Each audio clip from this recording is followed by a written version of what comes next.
It's the best, hands down. It's crystal clear. I love it. The things you can make are awesome. No one else has quality epoxy like this. It's easy to mix. Tim is such a wealth of knowledge. It's gotta be iCoat. Welcome to the Resin Mastery Podcast, exploring iCoat epoxy. We're here today in iCoat's offices, and we're looking at the process they go to make sure every batch of resin that comes in comes out perfectly. Sure. And it can be monitored over time, because if there ever is, it's chemicals, right, we're dealing with. Right. If there ever is issues, we can track it back to exactly where that issue came from. Exactly. Okay, so I had some questions. I'm going to hold my notes and go through some questions here with you, Tim. So, the first question was really like, what steps do you take during production to ensure that the resin's always going to be perfect, crystal clear? Well, it actually starts before production, because we have to select the best raw materials.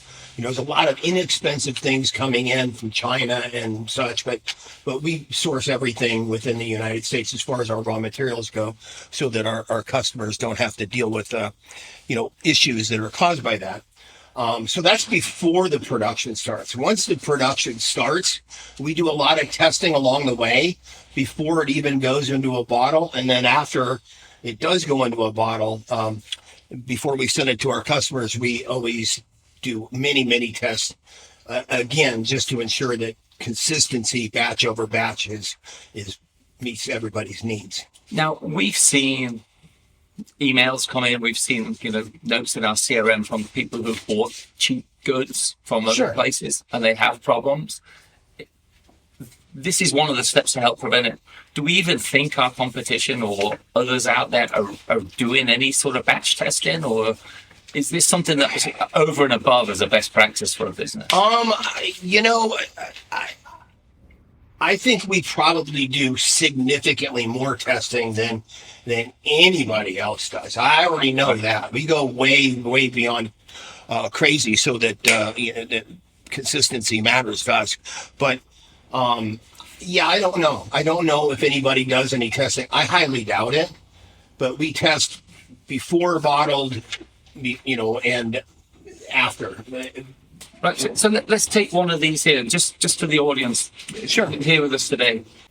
Tim, take us through the process, what happens when every batch comes. So again, we do a lot of testing before it goes into the bottle. We do drawdown testing, which gives you flow. We do bubble release. We do things that can be tested that are important if we need to modify the formula before it goes in the bottle. But once it does go in the bottle, we wait at least 72 hours, because we found that's a magic number. And then we do a lot of casting. So we'll make a cast with an A and a B, obviously. This is a 6x6. It's a 1/2 inch to 5/8 inch thick. And we keep the batch numbers right on here, so that if we ever had to go back, so we keep liquid retains. We keep liquid retains for... And they've got the batch number on as well. They've got the batch number that corresponds to this. Now, we keep these here for a year, and then we keep them all together for 5. Wow. But we do that, and we do... we cast 6 of these, just because that's how much we mix up. We mix like a quart of material out of these, and then and we cast one of these. So you do a ring holder as well? We do a ring holder, just because this gives you a really good idea, because bubbles tend to... These are cast in really cheap molds. So we can test how many uses we can get before it degrades the mold, and it's a lot. But they tend to collect a lot of bubbles right around this area right here. So This is a real good indicator that we're getting really good bubble release, because we don't manipulate anything. We pour it in there, we mix it, we pour it in there, and that's the result. Right. So are you heat gunning any of this as you're doing it, or is it just natural? No, we don't. We just pour it in and monitor the bubble release. We don't use a vacuum chamber. We don't do any heat. We don't do any torches. We're just looking to see what the resin will do completely on its own. Wow, that's really, so that's a base standard, right? Because I look at these and I don't see bubbles in them. They're clear. I see obviously the batch numbers on each of them, but yeah, that's amazing. So no vacuum chambers, No heat That's guns, just nothing. how it comes out Just on really top. straight raw. So you go through this testing. Do you test under different conditions? Because I think some people would say, well, how do we account for humidity? How do we account for different temperature areas? How do we account for that sort of different situations? The idea is we're doing a chemical reaction. So every time we mix an A and every time we mix a B, provided that they're the same epoxy or the same kind of epoxy, we're expecting to get the same thing. So as far as temperature and humidity goes, we test everything here. Right. So we're at 78 degrees, controlled humidity. It's a laboratory here. So adjusting for we want everybody to recreate the environment that they're doing as much as possible every single time, so that you'll get the same reaction with the same materials, with the same conditions. And we realize that that's kind of hard to do, but there's ways to keep your molds warm by using a heating mat in the winter, cooler in the summer with air conditioning. Things like that, a dehumidifier if necessary. There's a lot of different things that go into it to keep everything as consistent as possible. We're going to make sure everything's consistent.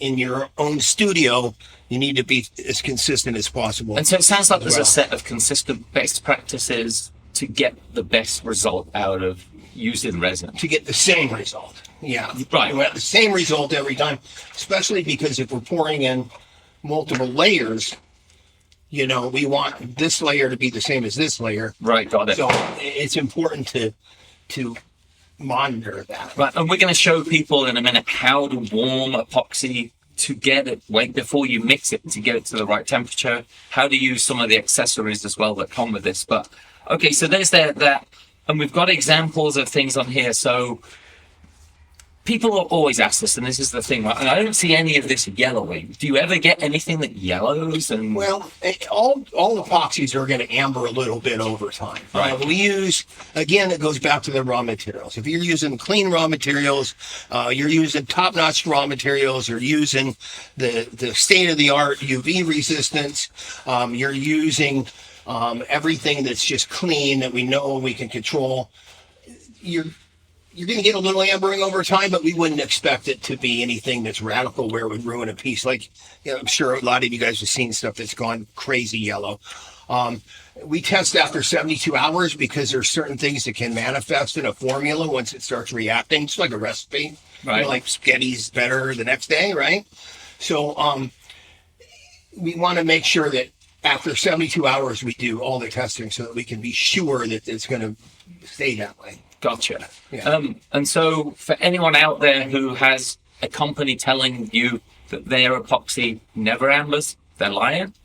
Yeah. There's no It such just thing. doesn't happen. It's to Right. what degree and the way that the pieces are, it's really, it's not anything that's a concern. It's very long life expectancy and limited ambering over time if it's done correctly. Right, so, we've got our samples, we've done our testing, you hang on to these batches to make sure that you're seeing how they're changing over time. And within this building, it's probably changing in the summer. It gets pretty warm in here, right? And 78, 79. okay, so it's pretty tight variance. Yeah, It's not we like keep too much. everything really controlled in here. Right.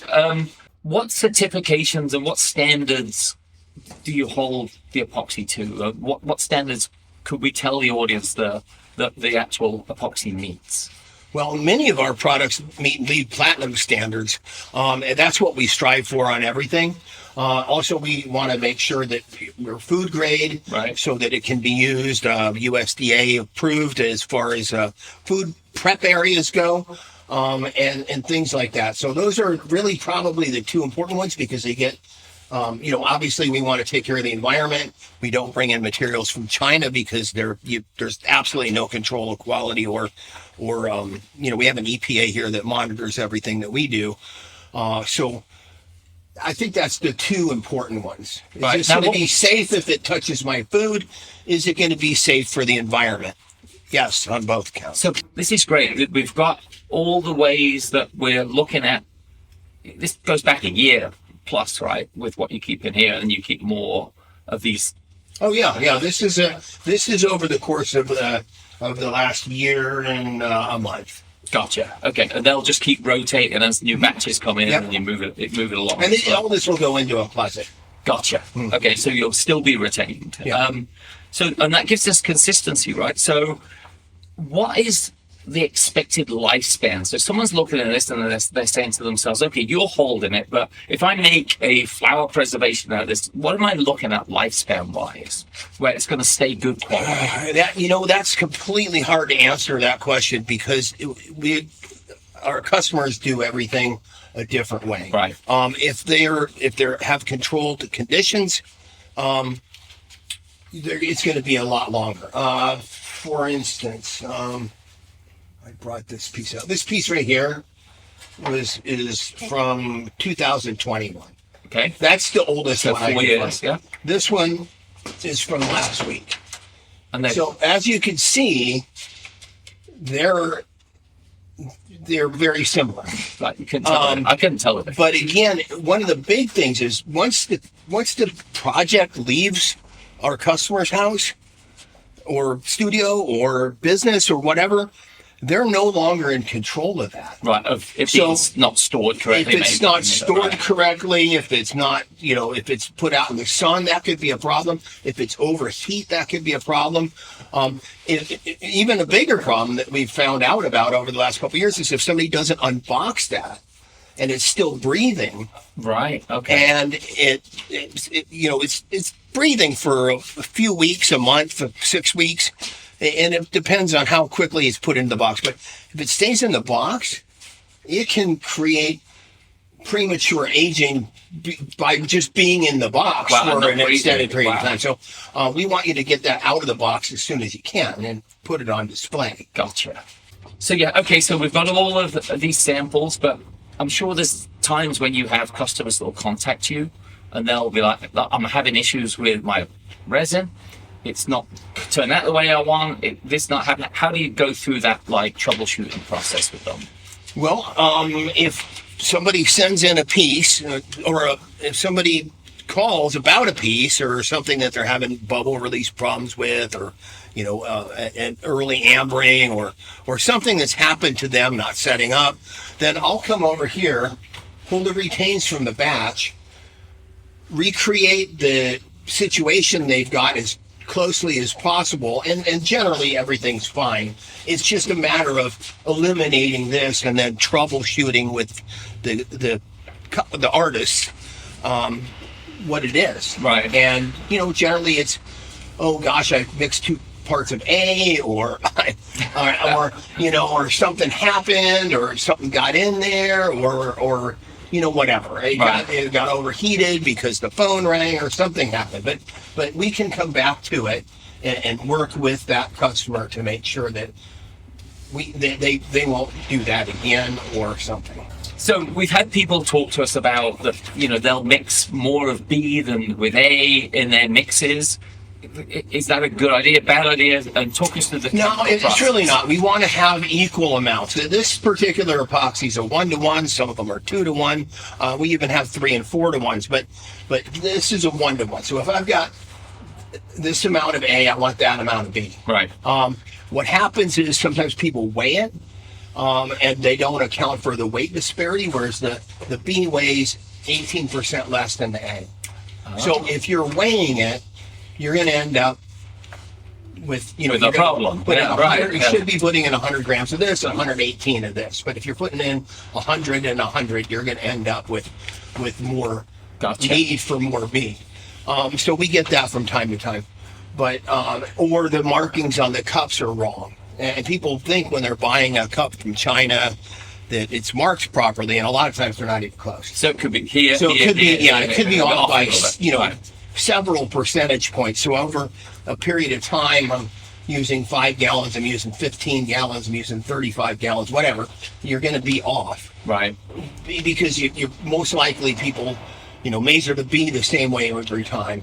First, they measure the B or the A or whatever. But if the markings are off and they're doing that same thing every time, then you're going to end up with a problem. So that people aren't freaking out, right, that there's an issue, because of course we've probably got people at home right now saying, I don't know, I may be this much off with B and this much off with A.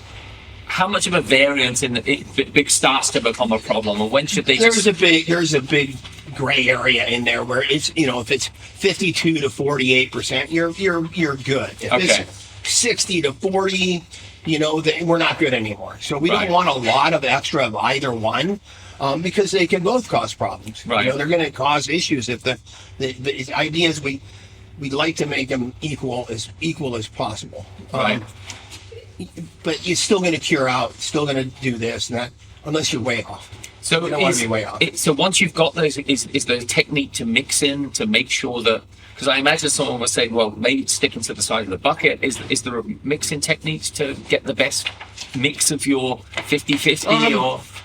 There's a lot of different ways, as long as it's getting mixed. I like to warm it up before mixing. That makes it easier to mix. Right? Makes it easier to mix. I mix with a drill because it's faster, right? And I warm it up so it's not good. If you put cold epoxy and mix it real fast, it's gonna have a lot of bubbles in there, right? Because the viscosity is significantly different with different temperatures. So even a 2 to 3 degrees temperature swing can move that resin viscosity 5 or 10%. Right. So the idea is we want to warm it up, and I like mine at 82. I think it mixes the best, releases bubbles the best, isn't getting it too hot where it's going to take off chemically early. That's what I like to do. So we were geeking out a little earlier that there's probably some sliding scale of viscosity to heat. Sure. The super epoxy geeks out there would probably be something fun to have a look at, but wouldn't mean much, right? Yeah. But they've gone to that optimal temperature, right, to mix these products out. Is the HV epoxy the same temperature to mix? The countertop epoxy is to mix the depth epoxy, or are they different temperatures to get the best results? They're different. Like our depth, which is so very thin, right, that it really doesn't matter. We don't want it to be 30 degrees, right, but any environment inside of a studio or a house, it would be fine. This one here, I like it at 82. The countertop, which everybody knows is a CT60, is the top coat. It's much thicker than this, much thicker. So I like that to be about 85. Oh, okay. With that, you don't have to worry about creating its own heat because it goes on such a thin mill. It's just irrelevant. Once you get it out of the bucket and down, it's not going to have enough mass to generate its own heat. Gotcha. Excellent. Well, this is great, Tim. Yeah. So I think it's a lot of good information for people out there and see the inner workings of